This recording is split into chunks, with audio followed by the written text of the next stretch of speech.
bonjour. Bonjour Joël.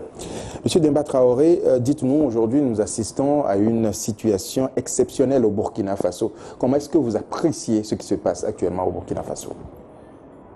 D'abord, il faut saluer le peuple burkinabé pour son courage. Et je crois que le peuple de Burkina l'a fait en 1966, à l'époque. Ils sont descendus dans la rue quand ils ont trouvé que le régime qui était là était totalitaire. Et aujourd'hui, il y a eu des essais antidémocratiques de la part de Blaise Compaoré qui a voulu confisquer, faire un coup d'État constitutionnel. Le peuple est descendu dans la rue et en 5 jours, le peuple a obtenu sa victoire, c'est-à-dire a obtenu le départ de Blaise Compaoré, qui au passage, il faut rappeler, est arrivé au pouvoir il y a 27 ans, après avoir assassiné un certain Thomas Sankara, que l'Afrique continue de pleurer.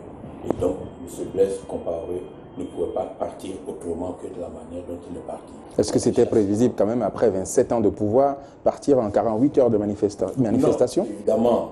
Justement, c'est une leçon à l'ensemble de tous les dirigeants africains qui cherchent à s'accrocher au pouvoir. Parce que M. Compaoré, après 27 ans, pensait qu'il est le pouvoir. Ce n'est même pas qu'il a le pouvoir. Il a pensé que le pouvoir, c'est lui. Et ils finissent par s'oublier. Sinon, quand on a 1 million de manifestants en face, il y avait encore des chances de retirer son projet de loi. Mais il a plutôt défié son peuple. Et le peuple lui a donné la réplique qu'il méritait. Intéressons-nous à présent à la Côte d'Ivoire, votre pays d'origine.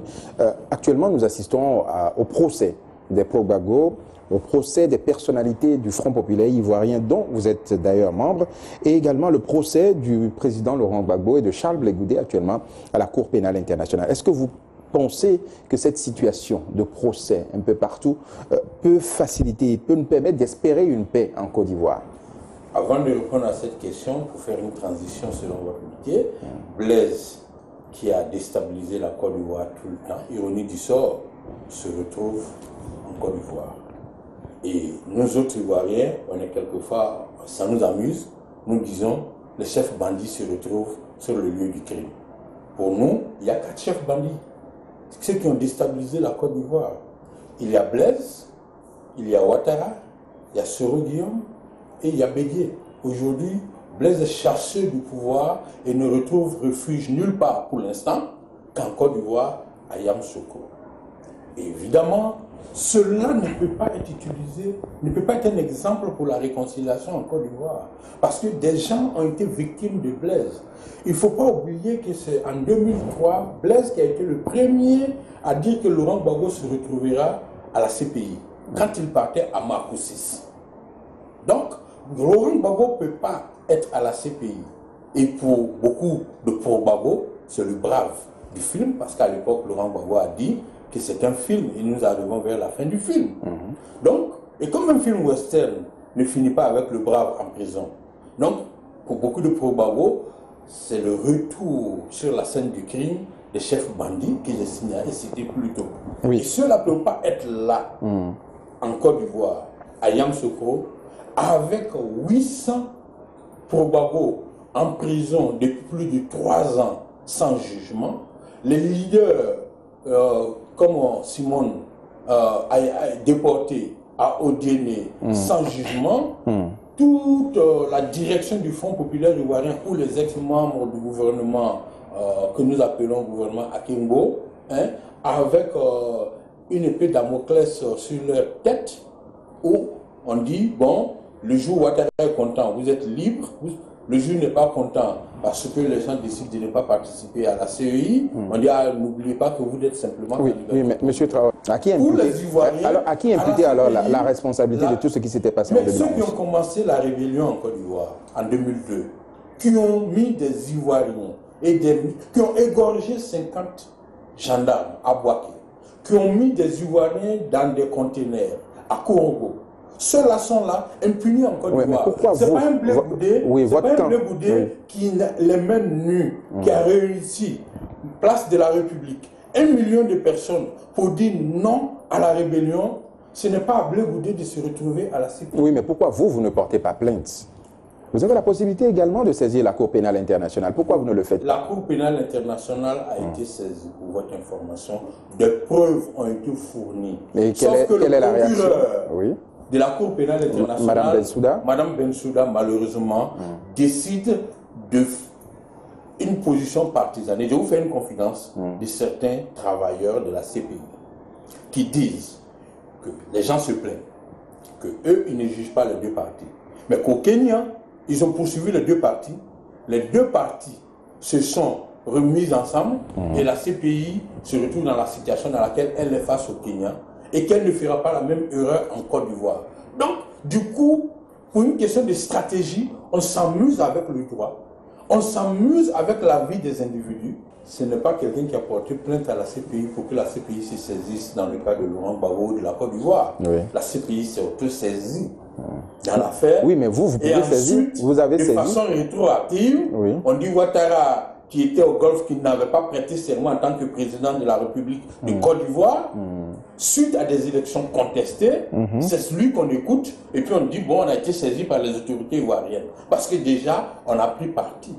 Je vous l'ai dit tantôt, pour le comptage de voix, je garde le billet électoral de Laurent Gbagbo. Je suis en mesure de regarder votre caméra et vous regarder en face et vous dire que Ouattara n'a pas gagné ces élections.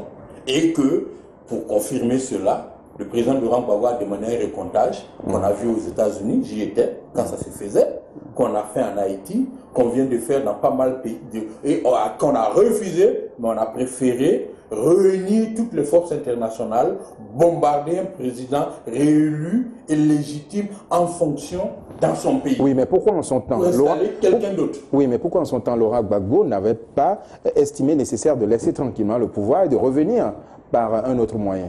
Non, il y a eu des cas. Parce qu'il fallait éviter quand même un bras de fer. Pour le dire, l'ONU appelle ça le schéma Kérékou. Est-ce que vous comprenez? Parce qu'on estime, vous partez et puis vous revenez. Vous revenez après. Mais si vous avez perdu le pouvoir, effectivement, vous partez. Oui. Mais quand vous n'avez pas perdu, pourquoi on dit que pourquoi partir? Donc vous préférez voir les citoyens tués, vous préférez voir les affrontements. Il faut s'en prendre à ceux qui ont tué les citoyens. Oui, mais un chef d'État quand même qui a fait 10 ans au pouvoir, il pouvait quand même se retirer de façon sage. Qui est élu à la responsabilité de défendre la constitution de son pays et les institutions de son pays. Oui, mais en temps de tension, il pouvait quand même se retirer. Aujourd'hui, parce qu'il est à moins de 3% dans les sondages, et qu'il y a des soulèvements populaires en Côte d'Ivoire et en France, qu'il parte. Il vous dira que les Français m'ont élu, ok, pour faire tel travail, j'irai jusqu'à la fin. Oui, mais le cas de Laurent Gbagbo, il avait fini son mandat constitutionnel. Non, on était dans une période de vide où il fallait organiser les élections et les élections étaient reportées plusieurs fois. Non, il n'a pas eu de vide. Oui. Quand on dit l'article, c'est lequel des articles, ça ne me revient pas en tête, mais qui dit que quand la sécurité dans le pays est menacée, on rentre dans un état d'exception qui permet au président d'appliquer l'article 49. Donc c'était l'article 49 qui l'appliquait. L'article 49 était en application. Il ne faut pas oublier que c'est ce même article 48 précisément, article 48 qui a été appliqué à Pretoria, qui a permis à Bédié, qui n'était plus éligible, donc qui avait dépassé la limite d'âge constitutionnel, d'être candidat. C'est le même article qui a permis à Ouattara, qui n'était pas éligible selon l'article 37, d'être éligible. Donc on ne peut pas d'un côté se prévaloir de la Constitution pour être candidat, et puis de l'autre côté, se prévaloir de la même condition pour dire que c'est un vide constitutionnel, on ne reconnaît pas. Et c'est ce qui est arrivé. Parce qu'on vous donne un exemple. Ouattara ne respecte pas la loi de son pays, et je vous donne 2 exemples. Très rapidement. Alors. Très rapidement. La constitution ivoirienne ne lui permettait pas de changer le président du Conseil constitutionnel. Ce qu'il a fait. Parce que c'était un mandat de 6 ans irrévocable. Mais quand il est venu, il a changé, Yaoundé. On peut reprocher à Yaoundé ce qu'on veut, mais Ouattara a violé la Constitution. C'est déjà un parjure. Mais vous êtes là, mais pourquoi vous n'avez pas saisi? Vous aurez pu soutenu par le président de la communauté européenne, un certain Sarkozy, dont je salue la chute. Et vous voyez que ce n'est pas aussi facile de renoncer au pouvoir. Sarkozy s'est débat pour revenir au pouvoir. Wade, qui était un des grands soutiens de Ouattara, vous avez vu, il n'a pas voulu partir. Il avait déjà eu des mandats. Donc c'est trop facile de dire à Laurent Gbagbo, il faut abandonner le pouvoir. Mais eux là, à l'épreuve, ce qu'on voit. Vous comprenez? Et donc, c'est un peu... Je vous l'ai déjà dit, le cas des comparateurs, on ne reviendra pas là-dessus, qui ne veut pas partir. Mais c'est ceux-là qui soutenaient. Oui. Donc c'est trop facile de dire à Laurent Gbagbo, démocratiquement réélu par son peuple, qui n'a même pas dit que si ce mandat-là finissait, il allait se présenter. Monsieur Traoré. C'est trop facile de lui reprocher. Tout à fait, je vous comprends. De n'avoir pas abandonné le pouvoir. Oui, nous allons évoluer donc dans ce débat. Aujourd'hui, nous sommes devant donc l'existant. On sait que Laurent Gbagbo est à la CPI. On sait que c'est le président Ouattara qui gère le pays. Alors, selon vous, quelles sont les portes de sortie pour une réelle réconciliation en Côte d'Ivoire? Déjà, Laurent Gbagbo a montré la voie en Côte d'Ivoire. Lorsqu'il a été élu en 2000 et qu'il y a eu trop de problèmes, d'abord, il a tenu promesse de faire un gouvernement d'union. Et à la suite de ce gouvernement, il a mis en place, il a fait ce qu'on appelait en Côte d'Ivoire la réconciliation nationale. Le forum de la réconciliation nationale. Les gens sont venus en direct à la télévision. Tout le monde a parlé. Ils ont tous dit ce qu'ils voulaient. Et il y a eu des recommandations qui ont été appliquées. Aujourd'hui, en Afrique du Sud, on a vu hier en Afrique du Sud cette situation aussi, on a appelé justice transitionnelle. Comprenez? Parce que il y a tellement de responsabilités. Donc on ne demande pas de l'impunité, mais on dit il faut venir faire un jugement où tout le monde reconnaîtra sa part. Non, mais c'est ce que alors le président de la commission de réconciliation est en train de faire actuellement en Côte d'Ivoire. Non, il a 2 ans, il se promène, il écoute, et puis il n'y a rien. Mais parce qu'on ne peut pas parler de réconciliation. Il n'a pas fini son travail, Konan Badi. Bon, il ne finira jamais, ça fait 4 ans. Vous pensez? Mais pendant ce temps, pendant que la situation perdure, n'oubliez pas qu'il y a des veuves et des orphelins, et surtout des orphelins qui ne vont plus à l'école parce que les biens de leurs parents ont été saisis. Est-ce que vous comprenez? Des enfants dont les parents vivent abusivement, les biens saisis sans aucune forme de justice. Quelquefois même contre les lois qui demandent de ne pas saisir entièrement leurs revenus. C'est lui qui a mis en place les instances de réconciliation en Côte d'Ivoire. C'est pour ça justement que ces instances-là, et c'est lui qui les finance. Donc naturellement, en tant que chef d'État. Oui, mais il aurait fallu déjà, si vous voulez la réconciliation, que ce comité-là soit de façon consensuelle. Vous comprenez? On demanderait aux différentes parties en face. Est-ce qu'on peut avoir un comité consensuel aujourd'hui en Côte d'Ivoire si le FPI...